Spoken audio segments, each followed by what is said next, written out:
اللہ چاہتا ہے کہ یہ بندہ اس رینک تک پہنچ جائے، اللہ اس پر آزمائش بھیجتا ہے تاکہ میرا بندہ صبر کر لے تو اس کو وہ مرتبہ عطا ہو جائے۔ ہائے ہائے، یعنی آزمائش مجھ پر میرے رینک بلند کرنے، میرے درجے بلند کرنے آئی، اور ہائے میری بے صبری کہ میں نے وہ سب ثواب ضائع کر دی۔ نہ کریں میرے پیارے اسلامی بھائی، مشکلیں آتی ہیں۔ اچھا پھر پتہ ہے پرابلم کیا ہے؟ ہمارا ایک اور بڑا ایشو ہے، ہم کسی کو مسکراتا دیکھتے ہیں، کسی کو اچھے کپڑے دیکھ لیتے ہیں، کسی کی بڑی گاڑیاں دیکھ لیتے ہیں، کسی کا بڑا گھر دیکھ لیتے ہیں، ہمیں لگتا ہے یار یہ کتنا مزے میں ہے، یار میں ہی اکیلا پریشان ہوں۔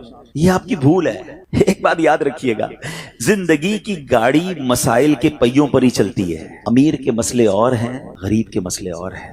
شہرت جس کو ملی ہے نا، اس کے پرابلمز اور ہیں، جو غیر معروف ہے اس کے پرابلم اور ہے۔ زمانے میں ہر کسی کو کچھ نہ کچھ ایشو ضرور ہے۔ یہ نہ سمجھے کہ یار یہ اتنا مسکرا رہا ہے، کیا پتہ اس مسکراہٹ کے پیچھے کتنے دکھ چھپائے بیٹھا ہے۔ آپ یقین کریں، بلیو کریں، ایسا نہیں ہے کہ سب لوگ 100% خوشحال ہیں، پرابلم سب کے ساتھ ہوتے ہیں۔